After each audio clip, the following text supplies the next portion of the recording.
All right, here we go. And now for Alex. A couple of months ago, there was a writer from Cult of Mac that wrote a spotlight on an app called Girls Around Me. Now, this app markets itself as a location tool to tell you where girls, available girls, are around you. Okay? Inside the app, you could see more pictures of the girls and where they worked and their age and maybe their interests. Now, the problem is that none of the girls in the app knew that they were in the app. The app basically used public information from Foursquare check-ins and mashed it together with Facebook public profiles. And that's how they filled the content. It has since been shut down. And the Foursquare has restricted access to their API so that nobody can do this. But still, it's a good example that illustrates just how much danger we are in terms of how much of our private information is out there in the public. Okay? So on that note, welcome to Can You Stalk Me Now? How did you choose between privacy versus convenience? So my name is Alex. I'm the editor-in-chief of iPhone Life magazine. This presentation is just a straight look at the pros and cons of location-based services and technology. Okay. So let's start. We'll start real easy with a quick poll. Okay. Do you have a mobile device on you right now? Raise your hand. Okay, keep your hand up. Have you used a location-based service in the last 2 weeks? Look at that. In the last week? All right. What about what did you use? What location service did you use? Google Maps. Google Maps. So for navigation, maps. A lot of people use maps. What else? What did you use over here with the hat? Denver Post. Denver Post. You used it to like check in and. Well, They send you stuff. Okay, we'll get into that. Okay, so I think what you see is that the question of privacy versus convenience really comes down to trust. It's a larger question of trust. And they're trying to build your trust. And it comes down to whether the world can be trusted or the world cannot be trusted. So let's start with the scary stuff. What if the world cannot be trusted? What if these services cannot be trusted? There is a single entity in society that wants to know every single thing about you at all times. It wants to know what route you take to work every day. It wants to know where you bought that shirt. It wants to know how many times you buy coffee per week. And it's not some shadow government organization. It's not some spy group somewhere hiding. Okay? They're right out in the open. In fact, they try to be in your face as much as possible. Any guesses on who this entity is? Okay, I heard marketers, advertisers. You guys are smart. These guys. It's these guys, right? Anybody who's trying to sell you stuff, they want to know as much as possible, because then they can sell you more stuff, right? Okay. This is Gary Vaynerchuk. I love this quote. He says, marketers ruin everything, right? Gary Vaynerchuk, he sells wine online. He used to send out a weekly newsletter with offers, okay? And he noticed that his sales would spike every week, naturally, right? Because he's sending offers. So then he started sending out two times a week the same newsletter, and his sales doubled. Then he thought, oh, maybe I can do it 3 times. So his sales tripled, right? So then he said, well, I can send it out 5 times a week, right? And his sales continued to increase, and he said, screw it, we're going 7 days a week, every single day.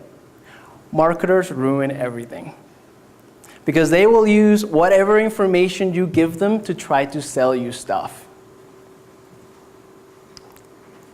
So let's take a look at mobile banking and mobile payments, which is a particularly scary space. The privacy issues with mobile payments really boil down to the fact that there are a lot more people involved in the traditional transaction. When you go to a point of sale system, when you go to your cashier at Safeway, right? You swipe your credit card, there's a certain amount of information that gets communicated and transferred, and there's a certain number of parties that are in between that transaction. With the mobile payment system, there are a lot of new parties that kind of wedge themselves in there. Okay, for example, the mobile carriers. The mobile carriers, AT&T, Verizon, now they're suddenly in between the transaction.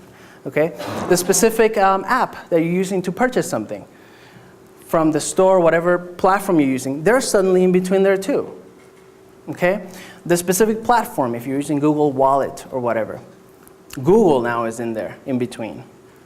Okay, and the problem is that every single one of those entities wants to know how much you spent, where you spent it, how much you might spend tomorrow, how much you spent yesterday, where you are likely to spend it again. Every single data point that they can possibly get, they want. So now there's a lot more people, the problem really gets magnified and exaggerated. Okay? So in terms of mobile payments, when you're swiping the credit card at a point of sale, there's a certain amount of information that gets transferred there, but with mobile payments, the amount of information that can get transferred there is a lot more, right? Because the systems get access to whatever is in your phone, right? So in addition to your credit card number and the purchase amount and all that stuff, they can have access to your phone number. They can have access to your mailing address, okay? Access to your contacts, your entire contacts list, and their mailing addresses, and all your friends' phone numbers, right? Your pictures, I'll talk about this in a minute, okay? These are things that you would never think of that you are sharing when you're buying something, right? Your exact location. Mobile banking. So with mobile banking, a lot of these banking apps, does anybody here do mobile banking, like on their mobile phone and stuff? Okay. So a lot of these apps have a camera feature where you can take a picture of a check and deposit it. So you can do a deposit by taking a picture of a check. Pretty cool, right? Like, wow, we're in the future, right? Okay. The problem is that in order for that functionality to work, it means that the app has to get access to your camera's functionality. And part of your camera's functionality is all your photo albums, is all your pictures. So they can, in theory, just access all your pictures and see all the data that is associated with them. Most people would never think that their offline transactions would affect the type of ads that they see online, or that their offline transactions are affecting the type of ads that they get in the through email, or the type of ads that they get through their physical mail, okay? Or the type of ads that you see when you're walking somewhere. The Center for Democracy and Technology says that consumers should expect these mobile payment services to use the transaction information to serve you and hit you up with more ads and coupons and deals and all that type of stuff. Right. Okay, so let's take a look at some other sort of dangerous situations. This is an app called Find My Friends. This is in the iPhone. We used this earlier this year at CES, the big consumer electronics show, to keep track of everybody and know where we all were, right? But of course, after the show ended, everybody forgot to turn it off. And so literally a few months later, one of my friends who was there at the show was in Hawaii, right? And we're sitting around and we go, hey, I wonder where David is. And we pull it up and we can see that he's driving down the road in Hawaii. And we could have really freaked him out. It could have been like, hey, take a left on Jones, it's coming right up. Right? It's pretty scary. Apple last year got in trouble with location gate. This is when the customers were mad about the fact that a lot of Apple devices were storing the cell tower information on the device itself in an unsecured file. So somebody could actually take that file and map it on a map and see generally where you've been. So this is somebody traveling from New York to Washington, D.C. over time, and you can see that they went there. Government agencies, law enforcement, what we're basically doing with all this new available information is that we're just flooding the world with our data, okay? And then the question is, whose jurisdiction is that? Who protects that? Whose area does that fall under? Who do they ask for permission to see it, okay? Because if there's a lot of data available, somebody's going to want access to it. People that want to sell you stuff, but governments and different type of law enforcement organizations, it really opens the door for abuse of power or abuse of privacy issues. So that's something to really look out for and think about. So let's imagine for a second that the world is good and it can be trusted, right? What are some of the convenience aspects of a lot of this technology? What are some of the benefits? I think it's pretty cool that I can be like, hey, Siri, call my wife when I leave the DaVinci Institute. Siri has to know who my wife is, who I am, and where I am. Okay? And that's a lot to know. Are there any good Italian restaurants around here? Like, this stuff is really cool. It's like we're living in the future. Red laser, from the consumer point of view, like how cool is it to be able to do this stuff and scan a code and you're able to tell if there's a better price for the product right around the corner. Or maybe you should buy it online. Find My iPhone. Earlier this year, there was a New York City cop who was able to arrest a thief who had just stolen an iPhone because he arrived at the scene and this woman had just gotten her iPhone stolen. And the cop said to the woman, okay, give me your Apple ID and I'll type it into my Find My iPhone app. And then he could see that the thief was down the street running. So then he just goes and chases them. And then, it's New York City, so there's a lot of people. So he gets in a crowded room and goes and uses the feature that makes your iPhone play a sound, like a really loud sound. So beep, beep, beep, beep. And so, oh, that's the guy. And then, they catch him just like that. Like, pretty cool. This is an app called Waze. This is sort of like crowdsourced traffic data.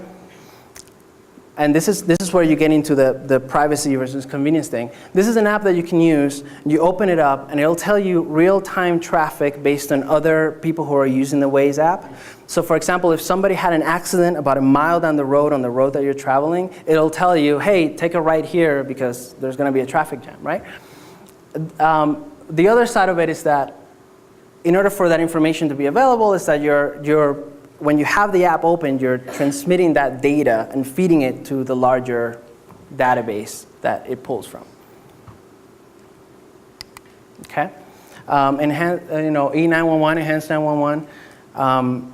When you call 911 now from a mobile phone, it can't tell exactly where you are. It can give sort of a general area. So they're kind of working on making sure that it can tell exactly where you are. And I don't know about you, but I think that's really useful. Like if I'm hiding in my house because there's a serial killer in my house like trying to kill me, I don't want to be chatting on the phone with 911 about where I live. Like I just want to call and then so that they know where I am, right? Okay. In terms of natural disasters or emergency response systems, this is an earthquake. Last summer, there was an earthquake in DC, and the tweets about the earthquake outpaced the actual earthquake. So what it looked like is this. Somebody's sitting around and they get a tweet and it says, hey, there's an earthquake coming, and 30 seconds later they felt it. So 30 seconds in terms of an earthquake, that's a lot of time that you want. Okay? So taking a look ahead. DaVinci Institute is all about the future, so we're going to look at some trends here. Worldwide, 2/3 of global mobile users want location-based services if they don't have them already. Okay? These are worldwide statistics, right? So almost 1 in 5 worldwide mobile customers already use location-based apps in some form or another. The top uses are navigation, like someone mentioned over here, locating venues. I think somebody else mentioned it, like Yelp or whatever. Finding friends that we talked about, and it kind of trails off from there. Okay, in the United States alone, 40% of mobile users already use location-based services on a regular basis. And 30% want to use location-based services on a regular basis. This is 70% of mobile users already. Okay, so that's pretty huge. However, the number one concern across the board is security. In terms of mobile banking and mobile payments, that's the number one concern. And millennials, I like this picture of millennials. Millennials, who are notoriously sort of known for being a little more careless maybe with their privacy online, or a little bit more open with what they share, they're concerned too. Okay, so 2 out of 5 regret posting stuff online, posting personal information online, and they're increasingly concerned about privacy and mobile security. And so they're starting to push back. And so that's the next question. What can you do to push back? What can you do to pressure this emerging ecosystem to create built-in security features from the start? Because everybody's still trying to figure it out, right? So one of the first things you can do is you can listen to our next speaker over there, right? who's gonna talk about some solutions, okay? You can decline all your permissions. For example, in the case of the mobile banking app, when it's telling you that in order to use it, you have to allow it to access your contacts list, like all your friends and stuff. Like, don't do it. Read it, don't do it, and let them know why. This can really pressure the ecosystem and really send a message that they can't just get away with everything, right? Turn off your GPS if you don't want to be found. Although if you really don't want to be found, like, don't have a phone. I mean, just, like,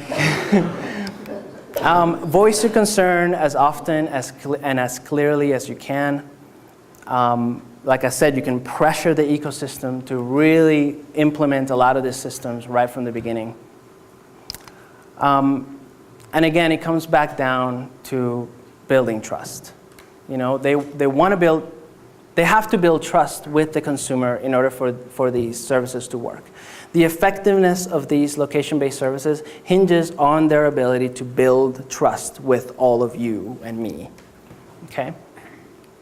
And I really like this analogy.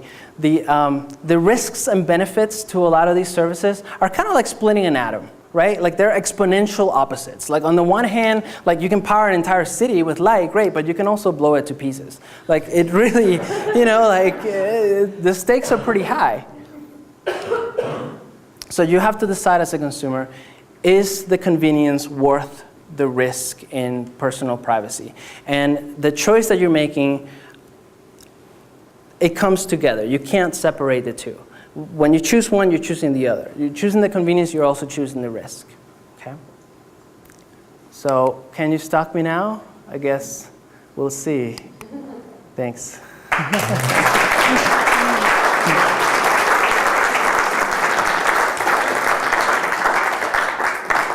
right, thanks very much, Alex. That was great. Does anybody have any questions here? So the question, and correct me if I'm wrong, so your question is all the information gathering that is happening now and over the last 10 years more of a plus or a negative? Yeah, with Is that correct? police being able to find this and the savings and so forth. But there's dangers in giving your info away, so that, you're right.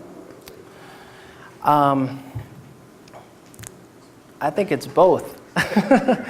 It's a really good question. I think it's both. And that's why I really like that analogy of the atom, because it really does feel like that. And we've experienced both, right? As a society, like, we've experienced how powerful it can be to have a lot of energy and light, and this wouldn't be possible right now.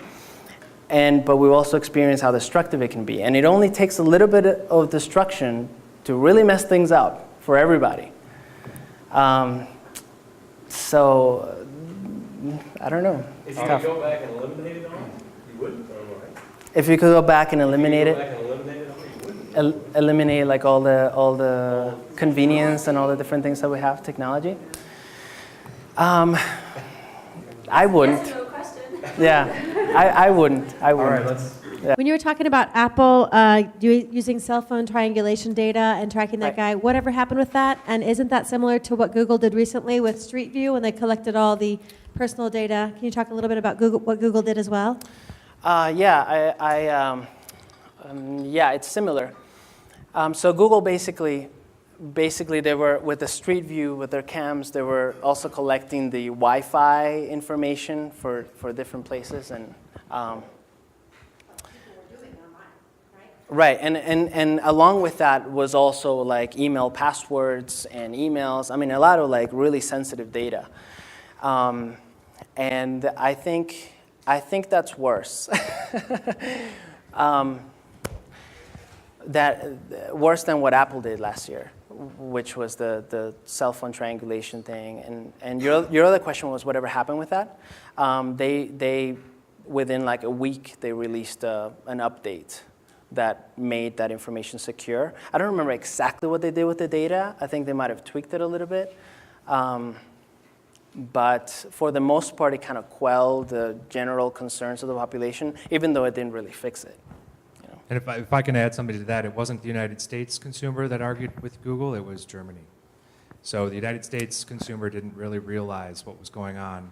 We let them take all of our street views and all of our Wi-Fi signals, but when they went to Germany, it was a problem. These few little things that we are catching Apple and Google at, what are the things that could be doing that we're not catching them at? Well, that's the big question, and that's where I talk a lot about trust, because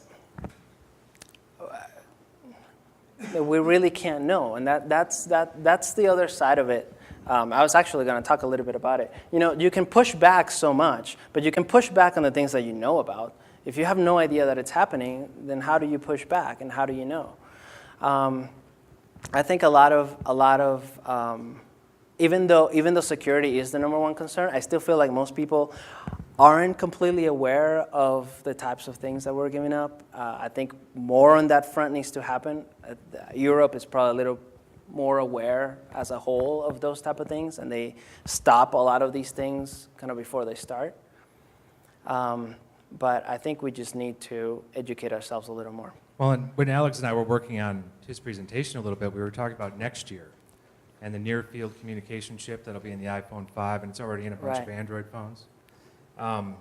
What if Safeway, who has a little receiver on every box, knows when you're passing your favorite cereal? Right? Right. And jumps at it. Jumps at it and says, well, what if you write your list, your list for your groceries in Evernote, and you've signed off for Evernote to, share that information with someone like Safeway. They'll let you know if you forgot something, or maybe they remind you in the middle of the night that you forgot your milk. That kind of thing. All right. Well, I have two questions. One is you were talking about your personal information going when you do an on-banking transaction with your phone. Mm-hmm. If you're using Square as a vendor through your phone, how many more people get in between that transaction, and how secure that is? I'm not sure, but Square is one of those examples of another party that's sort of in between that. And another party that has every motivation to want to know how much money is being spent and who's spending it and where they're spending it. So I'm not exactly sure. It's only if you have your GPS turned on, you can turn that off. No, it'll pull your sales balance. Yeah. Yeah, I mean it's kind of freaky. Like sometimes I have an iPad that's Wi-Fi only. It doesn't have GPS, right? And then I noticed that I could actually use the compass feature on it. The compass feature means that you can take your iPad and you can point it, and it knows where you're pointing on a map. Like it knows where I'm looking at. I'm like, there's no GPS here. Like that's all cell, triangulation and stuff. All right, we'll take two more. Yeah. Yeah. Okay, so if you in iOS, if you go to your settings and you turn off location services, that no longer works. It just disables it completely. So if you have an iPhone and you're concerned about this stuff, just go into settings and turn off location Yep. services, and it's over. It's no longer a problem. Yeah, great.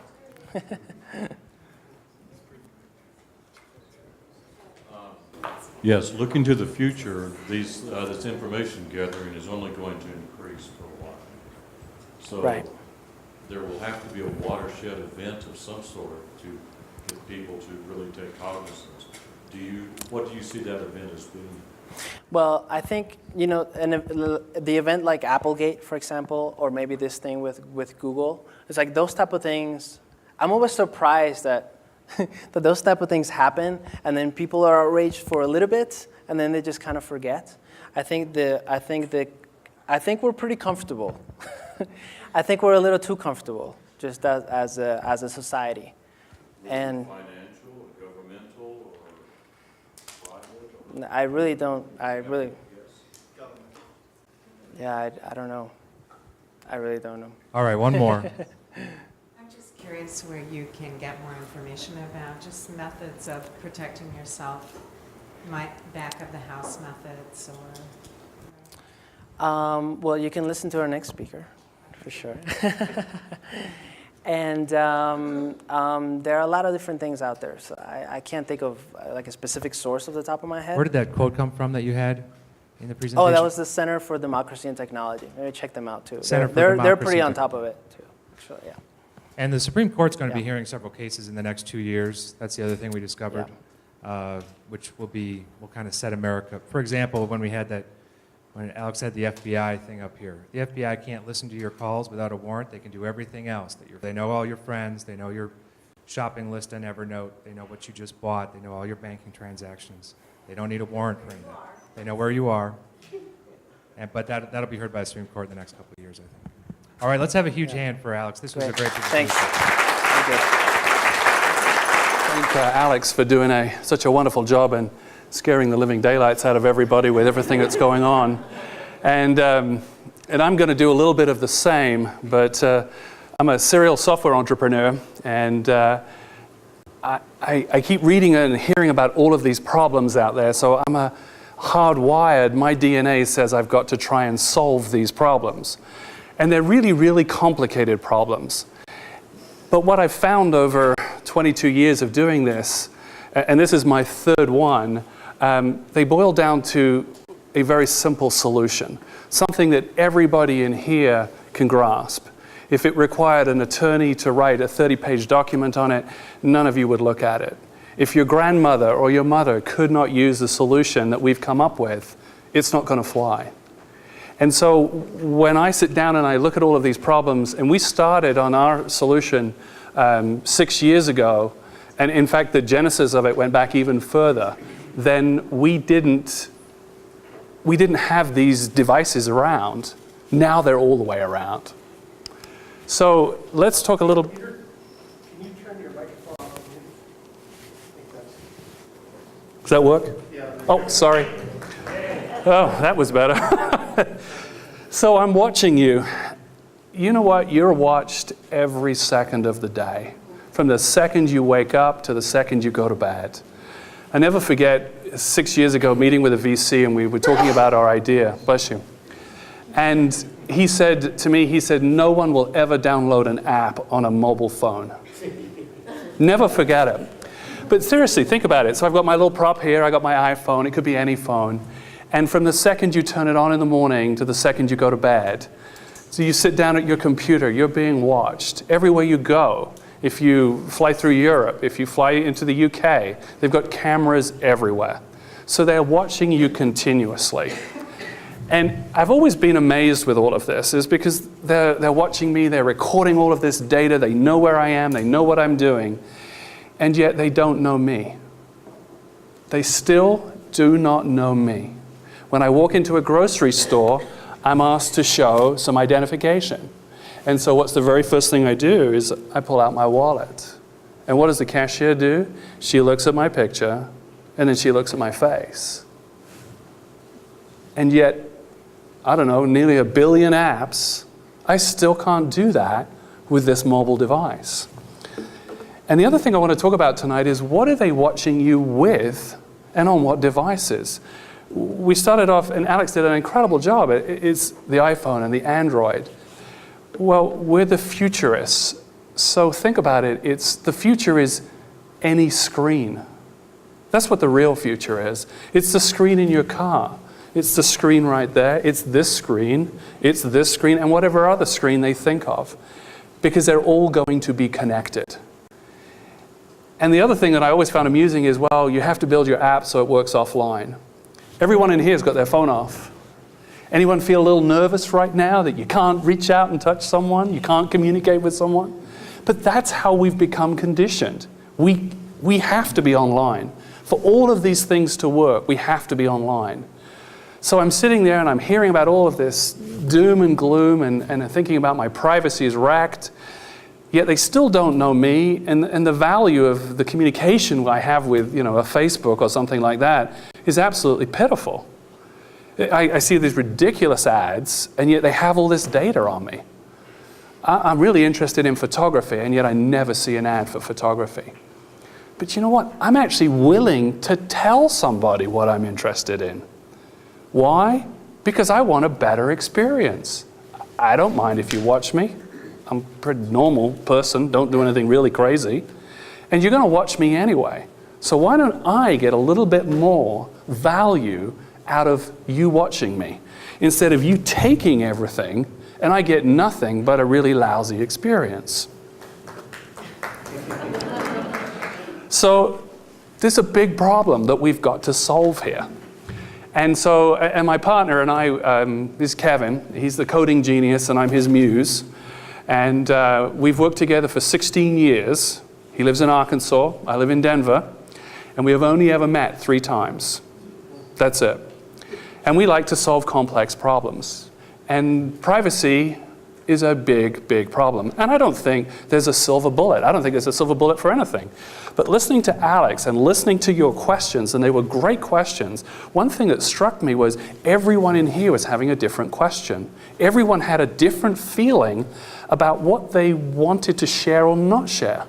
Gentleman over there says, turn off your location services. Absolutely right. And then I go, oh, well, that favorite app of mine doesn't work anymore. So I'll turn that back on. But now all of a sudden, how do I make a choice? And what I've found with privacy is it's personal. Every single one of you in here tonight wants something a little bit different. So how do we architect that? How do we solve that so that you get something out of it without having to learn something really complex or to read through yet another terms of service? If I have to log on to iTunes one more time and then I got to agree to 30 pages. But what if I don't agree? Well, then you don't get the experience. Oh, okay, so if I go to a restaurant and I don't like the meal, that's it? I got no choice? Well, and I think that's where the real problem here is. And I think when I hear problem, I always say, well, what's the opportunity? Well, the opportunity is we could start to solve the problem. So here's a great question for everybody. Privacy is what? I bet we could survey the whole audience here and there'd be all different answers to that question. And I've read too many white papers on privacy by too many incredibly smart people. And I just kept reading and reading and reading, and I said to myself, what is a simple definition of privacy? And it took me a while, and I like single algorithms, I like single sentences, and I think that's really cool if I can get all that meaning in there. So I wanted something that my mother would understand and that everyone in here would understand. So I thought about it for a while, and I came up, privacy is my ability to control the collection, flow, and use of my data. And I remember it CFU. Collection, flow, and use. And almost in every white paper that I've seen and I've looked at, they all talk about this, but they never define what privacy is. Everything we talked about tonight, and Alex talked about, was the collection of information. So that's the number one. The second one was the flow of that information. Well, it was flowing from my screen to a server somewhere. And then the last piece, which was tied right into trust, was who's using my information? How are they using it? Why am I not being told how they use it? Why do you take my data without my permission? You know what? I bet we're all reasonable people in here. If you ask me nicely, you could probably have it. But they feel this need to steal it, to take it. And I really don't get any benefit from that. So again, what I want to do is come up with, later on, how do we solve that problem? So now we have our definition. So I thought we'd put this helpful Venn diagram together. It's the current state of affairs. The internet and privacy. Now, a gentleman over there has asked, what's the seminal event that's going to bring those two together? And for the VCs and the investors, what they like to look at is, what are the catalysts? What are the things that are really going to build that tsunami where they can invest right now and make a killing later on? So what is going to join those two? Well, the first thing that joined it was this. Everyone in here, put your hand up if you don't have a smartphone. God, look at that. We've almost got 100% penetration. I bet of the 4 people who put their hand up, within a year, you'll have a smartphone. You won't be able to buy anything else. So that's the first thing, is infrastructure has been deployed. The second thing is, how many of the people in here with a smartphone take it to work? Everybody. That's the second thing. So now what you've got to do is you've got to start looking at those two, and they're starting to merge. Why? Because your phone is a personal device. You're taking that information into the workplace. So you're going to start joining these two things together. My next favorite question is, am I a computer, a cookie, a behavioral profile, or am I a person? We talk about Facebook. They've obviously got some big problems right now with their privacy issues. But Facebook is a corporate entity. It stores my data, but yet it doesn't know me. I give them information, but because I don't really trust them, do I give them the correct information? Well, I can pretty much do anything that I want. I could borrow your phone right now. I could log in as you. I could be surfing around. It has no idea that I'm using your phone. None at all. It thinks I'm you. So that's a big, big problem.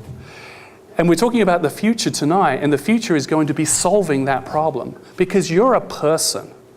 And if you're going to be ruined by marketers, I want to be ruined personally, not by a computer, not by an algorithm, and not by a cookie. What I want is, I want a relationship. And as Alex said, what is the single biggest problem out there is trust. You don't know me from a hole in the wall. Maybe in another 20 minutes you'll know a little bit more about me. And what I'm sharing with you is context. And as that context grows and as you feel more comfortable with me, you'll start maybe to trust me a little bit. Well, think of the value that we could drive through this internet and through these connections if we could pull off a mechanism that could do that, where you could be in control of your information and you could build a relationship not as a cookie or a computer as a profile, but as a person. Now that's an opportunity. So here's the other problem they've got. 25% of users falsify Facebook. Which 25%? How often do they do it? Think about this as a number. That's 250 million people are telling lies. And that's just the beginning. Why? Because there's no downside to lying. I still get the same experience. I go on, I don't tell them I was born in 1960. That would be embarrassing. I'll tell them, hey, about 1979. That sounds like a good number. Why? Because I can. Because they give me the opportunity to lie, and I don't get anything out of it, but you know what? It's a free web page, and I don't have to pay to host all these pictures, so that's pretty cool. But again, I keep staring at that and saying, God, if I could go to Facebook and I could turn that 25% into 0%, what would it mean to you, us as a consumer and to Facebook? It's an opportunity. Oh yes, the regulators. Don't forget to cover your fill in the blank. This is where now you're seeing this clash. We've got the regulators in, we've got the lawyers in. And it's fascinating for me to watch all of this. And I still don't consider myself an expert. I consider myself just a person who just keeps on learning. And I look at this and I see all these regulators come in, I see the lawyers and I see these long terms of service and I say, this is what this means. And then I say, where's the code? How do I programmatically put that in to something that everyone in this room can understand right now? There's no code.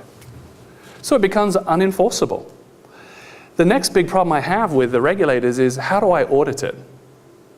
Everything we've talked about tonight is, how do I trust, and as Ronald Reagan said, but verify? Where are the mechanisms to see about that app that was actually stealing my contacts? It's unbelievable, and yet there's no verification system built into what these lawyers and regulators are putting forward. And by audit, here's what I want to do. I want to surf the web for a month, then I want to hit a button, and I want to see what everyone has taken from my device. Where's the app for that? Well, and then where's the accountability? There's none. Who am I going to sue? Who am I going to call as a concerned individual? There's no one. I can call the FTC. Well, we'll refer that on to somebody. But it's not until Google or Apple violates it. And what do they get? A slap. $10 million to them is a rounding error. And yet to us, we're violated. Our personal information is now out there. There's got to be a better way. And so here are some of the ways that they're playing with it right now. The W3C, the Privacy Bill of Rights. Oh my goodness, the senators are in there, the EU Cookie Directive. Oh, this is a good one. There's rules and regulations in the EU, and there's rules and regulations in the US. All right, so what's the very first question you think of? Where the hell am I? Well, guess what? There are different rules about accessing my data in different countries. But you have to know where I am to apply those rules. Ergo, you've already violated my privacy. So this is just the beginning of what is coming down the pike. Now, as consumers, how do you interact with all of this? How do you know what's right? If you're a business owner, well, how do I do this? It doesn't make any sense to me. And you know what? As a business owner, that's going to cost you a lot of money, an awful lot of money. So there's got to be a better way. So what's needed? What I want is a fair exchange of value. Here's what I'm prepared to do. I'm prepared to share information with an entity. But what I want is I want them to respect my data, and I want them to give me a better experience. And then as that trust grows, the value of my relationship with them grows. And as the marketeers love to ruin it, you can sell me 7 days a week. Because if you're selling me stuff that I really, really like, I'll buy it. But it's the stuff that comes in, it's all the garbage. And what I want is a super filter, a filter that knows me. I want the internet to know me. But I want the convenience of being able to control my data. But in the same breath, I'm willing to exchange that data if I get fair and reasonable value. Now, what happens if I don't? Oh dear, there's no incentive to trust. And that's the biggest problem with all these rules and regulations. I see Google get a slap, I see Apple get a slap, and then I see their stock price go up and they're worth $500 billion. What about me? And you know what? There's lots of me's in the world. There's a couple of billion me's who are going to be using these devices. And yet, does anyone trust Google in here? Does anyone trust Facebook? One person. Oh, okay. So there's a problem and an opportunity. How do we turn everyone in this room so they all put their hands up? That's what we've got to be looking at. But what's my incentive to trust? Right now, there is no incentive. So we started 6 years ago and we started thinking about this and we said to ourselves, there's got to be a simple solution. And so we set to work. Now, when you get to know Kevin and I for a while, we live on this quote from this guy here. Wernher von Braun is a famous rocket scientist. And he says, you can't recover from a design flaw. You can only recover from a production flaw. And so the most important thing that Kevin and I will spend the time doing is we would spend 6 years making sure the design is right. And then we'd ship it. But if we get the design wrong, it doesn't matter what the heck we come up with. So this is so important. And yet this is the one thing that I'm seeing out there right now with the DNT, for example, the Do Not Track initiative. It's got design flaws in it. And those design flaws are going to cause big, big problems. Now, I'm sure I'm not the only person who can see this, but I seem to be the one who's talking about it. So this is really, really important. And this is the thing that we live on as we try and solve these problems. So when we were looking at this, we stared really hard at the internet. Why did we pick the web? Well, first of all, because that VC told me that no one would ever install an app. So I was scared to death. I thought, well, I better think of something else. So the beauty of the web is it's any screen. So from a futurist perspective is, I want to be compatible with the future. 10 years from now, we won't remember the app that showed me available girls or boys close to me. We'll be on to something that's bigger and better. But I will almost guarantee that every single person 10 years from now will be connected to the web. So that's a sustainable model that we could go after. So we stared at what the design of the web is. It's been around for, 30 years? Al Gore and his buddies invented it. Tremendous job. Love the job he did. And you're not going to believe this, but there's a secret inside the web that allows you to do some pretty cool things. But, there's always a but, as we read through the design, we got to this section, 12.1, and it says quite clearly why you absolutely cannot do this. It tells you, you will fail if you try and do this. Well, as the entrepreneur, it's like, well, shouldn't we have a go and see if we can do it? And so we did. Because the design says that we can, it just said the implementation, if you get it wrong, will fail. So we thought we'd work hard and make sure that it did work. And that's all you have to remember. The secret to inside the internet is X. And it's called an X header. Now, probably you don't know what an X header is. It's just a tiny little piece of data. That when I take this out and I type in CNN.com, it sends a header, a little piece of information that says to CNN, send me some data back. So the powers that be who designed the internet said that you can expand it. It's extensible. Ooh, I can make it better. Yep, you can add these things. And there's no limit onto what you can add. So we added a lot of stuff. Why? Because it gives me context. Now, I was fortunate enough to be introduced, but what if I wasn't? If I just stood up here, the first thing you'd be asking, who is he? What's his name? That's the first piece. What device is he using? What are the capabilities? We've all got different devices in here. What's the OS system version? Does that make a difference? Where is he today? What's he got plugged into this device? That's context. I don't know a lot of people in this room. I probably know 2 or 3 people in this room. I lack context. It's one of those things that Kevin would say to me is insufficient data. I need more data. And Alex talked about everybody wants my data. Well, I'm willing to give it to them, but I want something in exchange. The best part about X headers is it's standards-based. Why is that so important in this design and in this solution? 10 years from now, we probably won't be in this room, but we'll all be connected. And so we're going to connect with the one thing, the one ring that binds us all. And that one ring is HTTP. HTTP:// will be with us forever. So it's standards-based. It's supported on 1 billion or 2 billion devices. And the number of web servers out there now, when Kevin and I started, we released our first product, which funnily enough made the internet go faster. There were 10 million web servers.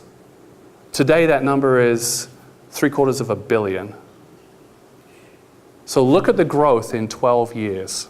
That was 12 years. Same standard. They haven't changed a thing. So when we sat down to look at our solution, wow. It works on 750 million web servers with no changes. That's cool. That's a good design. So now we've talked about the problem, what we should do, and we've talked about a part of a solution, or the solution. What we should do now is to turn it in and make it real, so that everybody in this room can use it. So the very first thing that we all want to do is I know I do, is I want a choice. I want a choice in how I share my data, in what data I share, and to whom I share it with. So what I want is a really simple mechanism that sits on this device that allows me to have a choice.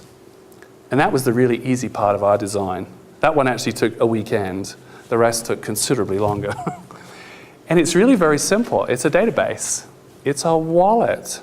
It's whatever you want it to be, but it's a container for your information. But the beautiful part of this is, okay, so this has got my credit card in it, and my health insurance card, and my driver's license. But what I really want to do is I want to bolt that inside here. And I don't want the Google wallet. No, I don't need a Google wallet. This one looks just fine to me. What I really want to do is have a little database in here that stores all my information. And it stores the information about the number of colors that are on this screen, what my signal strength is on Wi-Fi, all of that important information for context to deliver me value. But here's the thing that's different. I get to control that data. You don't. It's my data. So every single item has a little checkbox next to it. And the beauty of that is, if I trust you, I share it with you. But if I don't trust you, I don't share it. But guess who gets to choose who trusts? I do. So now we're starting to build in a mechanism for a fair exchange of value. And X headers are so incredibly simple. That's an X header. X underscore first underscore name. Could be last name, could be cell tower ID, could be NFC chip. It can be anything. Why? Because I want convenience. Remember, I'm one of these guys who's willing to share until you abuse it, and then I take it away. So now I get some accountability. I get to verify. Why? Because in our solution, we also built in an audit capability that no one else has ever done, so that you can see. Why? Because if I trust and I can verify, it starts to build value. So now I can start to recognize the relationship. And this is really, really important as this privacy and identity start to merge. And this is what's going to happen in the next phase. We'll call it Web 3.0 for want of a better word. Is privacy and my identity now is tied together. My picture ID. What I've never understood is when I go to Amazon, it always asks me, is this you, Peter? What do you mean you don't know? But they don't. Why? Because they've only got one piece of information. Oh, they've got my username and they've got my password. I go to a banking application. It's really cool, and as Alec pointed out, I can now scan my check. Well, it can talk to all my images, but there's no way to verify what the heck it just did. But if the app can talk to the camera, why can't the camera look at me? And why can't I share that information over the web? Well, because there's no mechanism to do that. Remember, I'm going to explain how the internet works tonight.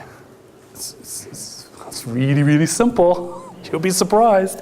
Remember that game we played as a kid? We had 2 cans and a piece of string. That's the internet. You have 1 can here, the other can's at the other end. That's the web server. So there's me shouting at this end, and it sends the information up to that end. What I want is a mechanism that I can take that information and I can expand it. Not by a lot, because there's bandwidth problems, and obviously it's mobile, so we've got to be constrained about that. But now think of it, all that information pulls up at the web server. Again, I still don't understand why Google's not thinking about this, but imagine if I did trust Google, if we trusted Google. All that information would show up, and before they would even have to send a response, they would have that context. And the beauty of that context is they could now market to you individually. If you want to be served an ad on photography today, click the ad button. But you've now introduced permission-based marketing. But you've done it on a contextual basis for every single person on the planet using exactly the same infrastructure. You can now, for your banking applications, add what the techies call multi-factor authentication. Something you know, something you have, and something you are.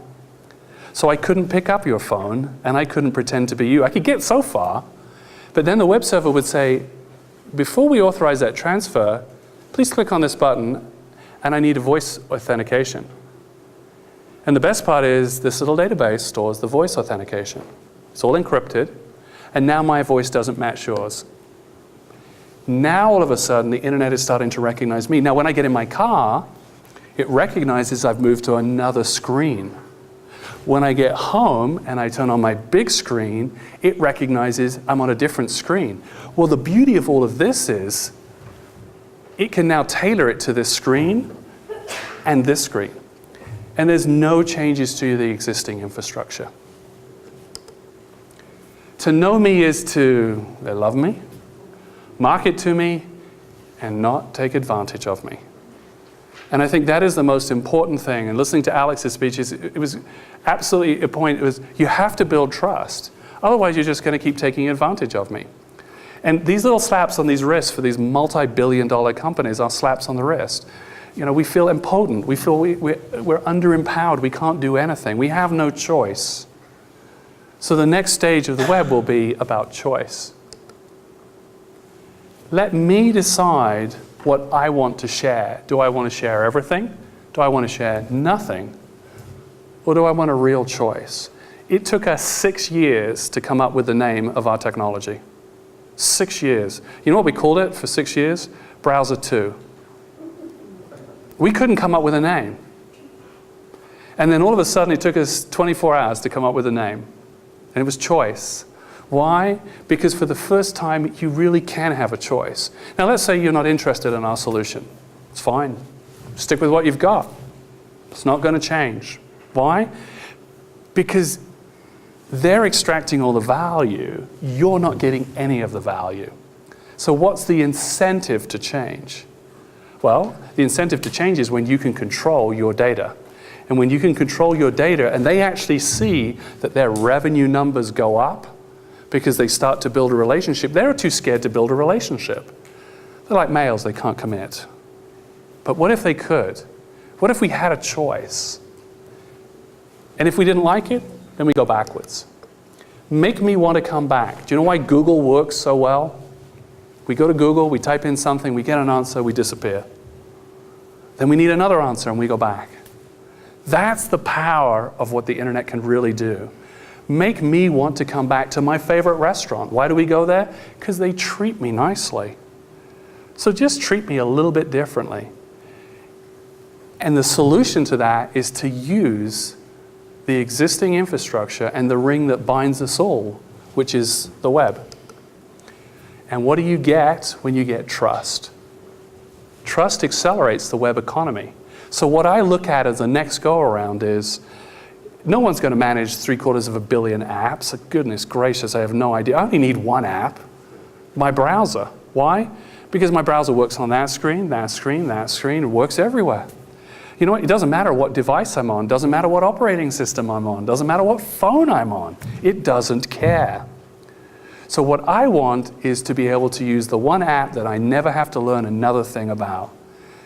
And we call it the 0, 1, 2, 3 rule. 0 behavioral changes, single sign-on, it knows me, 2-second response time, it knows exactly the bandwidth, the screen size, and everything, so everything is tailored. So I want my answer in 2 seconds. And finally, I want 3 clicks to relevant content. Now that one's tough, but we came up with a solution for that too. This is our choice browser. And we worked really, really hard. This looks identical on every mobile platform. If you knew how to run it on one, you'd know how to run it on every one. But there's one thing I want to point out on it. Do you see the privacy options in the top left-hand corner? Never understood. Why is there no privacy options in prominent display on a mobile browser? I have to go settings, this, and what do I get to do? One option. It's not very friendly. So we put it in right up the front where we thought it should be. Now, do you see the next menu down? IBM Web Services. You've never seen a browser with a menu option that says IBM Web Services. Why? Because you'd have to call Google right now and say, hey, can you code up something that I can put IBM Web Services in there? And obviously, if you could actually get to talk to a person, the answer would be no, because we don't do that. We have file, edit, view tools, and if you want IBM Web Services, well, you know what? Just put it in the web page. Well, the problem is a bloody little screen. It's tiny. And I got these old eyes now, and it's like, you know what, why can't I just press a menu? If it knows who I am, why can't I have my services, the things that I like, right there in the browser menu? Well, you can't do that. Why can't you? Because no one will let you access their code to do that. So that one took a little longer to solve, but we solved it very simply. We can actually do that now with a single line of HTML code. So remember my 3 clicks to relevant content. All I have to do is 1 click to hit the menu button. I now have another click to click on my services. Because those menus are now contextual. They're based on me. They're based on the things that I like. They're based on my levels of trust and the levels of compliance and my identity and my privacy settings that I'm willing to share. And when I click on that IBM Web Services menu, what happens is all the menus change again. And they do it with HTML. Now, why did we choose HTML? Well, because this is about everybody in the world knows how to write HTML. Only 1 line. And so 3 clicks to relevant content, 0 behavioral changes, because with those 2 cans and a piece of string, not only could we not change things for you, everyone in this room knows how to use a browser, but we couldn't, the other important constituent, the enterprise who wants to make money, we couldn't change anything for them either. Why? Because it cost them money. And that's not the way they want to work. They want to increase their revenues. So what we wanted to do was to programmatically allow those 750 million web servers to now deliver a universal app across any screen without changing a single piece of their infrastructure. And would it work 10 years from now? Well, my bet was HTTP and HTML will be around for another 10 years, and pretty good bet, I think. So that's what we did. We came up with the choice browser. It allows you to control your privacy. It allows you to control your identity. It includes auditing. Don't know why this isn't in there. Why can't I see what people are sticking on there in like these little cookies? Well, this is what Do Not Track is all about, and yet there's no auditing capability. So again, it's no teeth. And what we wanted to do was really improve the experience. Why?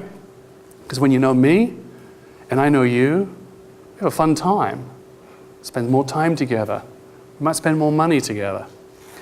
And I can switch to another device, and I don't have to learn anything new. Could you imagine, who in here has an iPhone? All right, so if I gave you an Android right now, you wouldn't know what to do, would you? Barely probably know how to turn it on. There's a button somewhere. Well, because Google copied a lot. But you wouldn't quite understand the menus and the apps and the structure and the marketplace. But if I took 2 browsers and I put them side by side, you'd know exactly what to do. And that, to me, is the key to solving the identity and the privacy problem is, first of all, I have to give you a choice. I have to leave something in it for the web content provider. I have to make it simple so everybody can use it.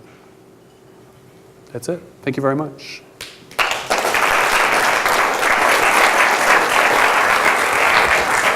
Well, thank you. We'll take some questions from Peter here, but I have one. Where do we get it?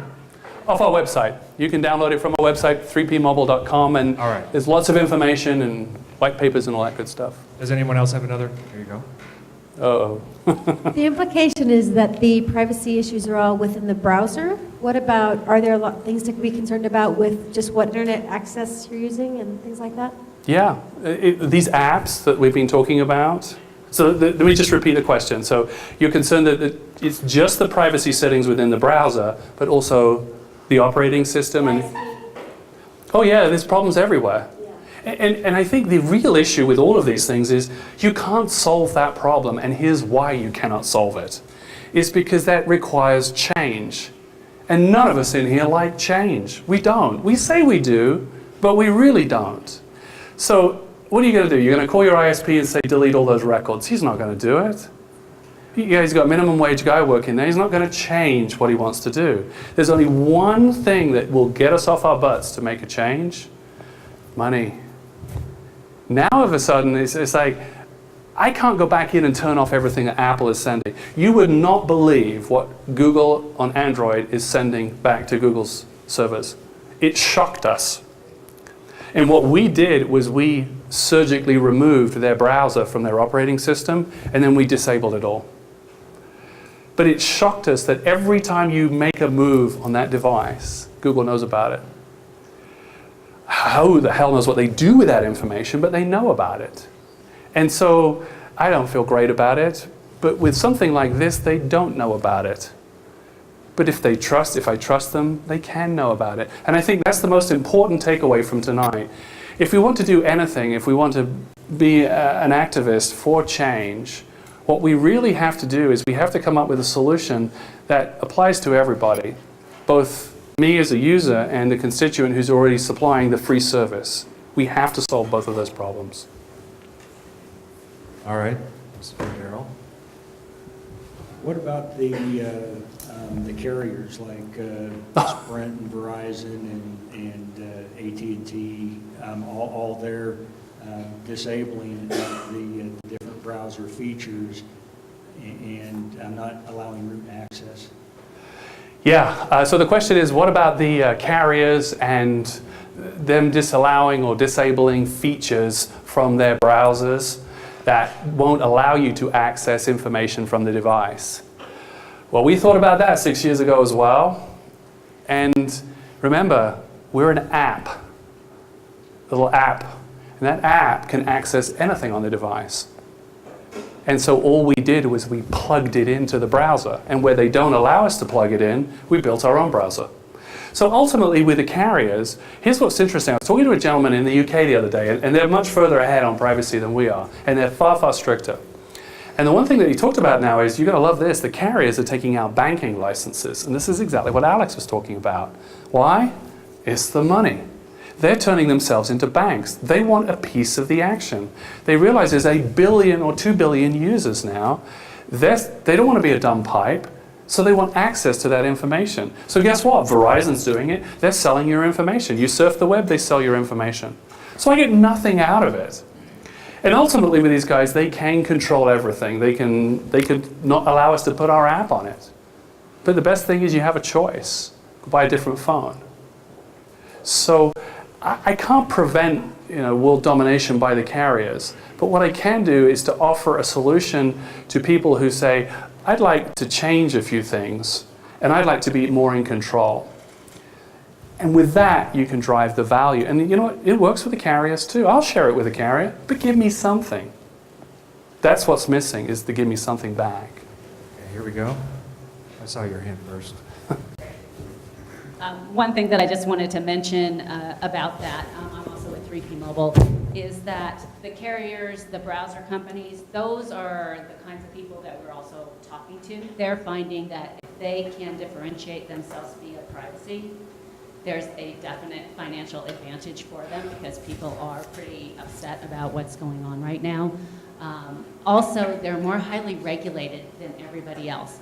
So they actually do have real penalties if they do something with your data that has not been closed, and that's not the same for all of these app vendors out there that are outside the regulatory umbrella. That's a great point.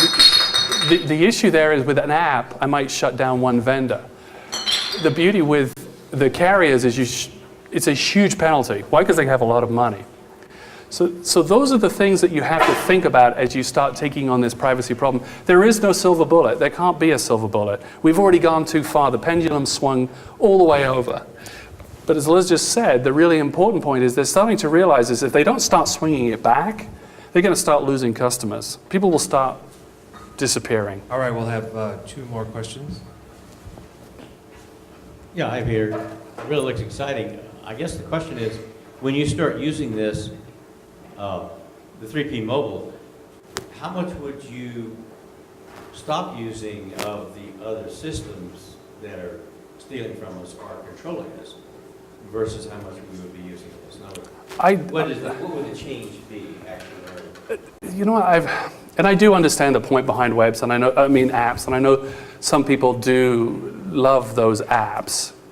But personally, you know what's the app that you use the most on a laptop? I use a browser. Why? Because there's so much content. The really rich, good content lives on the web. And so Steve Jobs actually, I think, had the right idea. Remember when he first came out that iPhone? There was no app. There wasn't even a developer kit.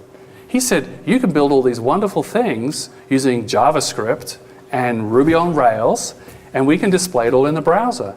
He was right. But the problem was it lacked context because there was no way to get outside the browser because no one had ever figured out how to solve the security problem that if I get outside the browser, I get access to your data. It's exactly what Alex said. So guess what he did? He let the fox into the hen house. Now they've all got access to my data. And with these things called APIs, which allow me to talk to things, they grab it all.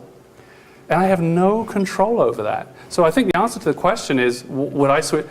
I wouldn't use a mobile app. What can't I do in a browser that's got a menu structure that changes? I can make that favorite girls nearby. I can make the menu item anything I want it to be. Why do I need an app? It's the universal app. What I want is, I want it working on there, I want it working on my big screen, I want it working in my car, so it follows me.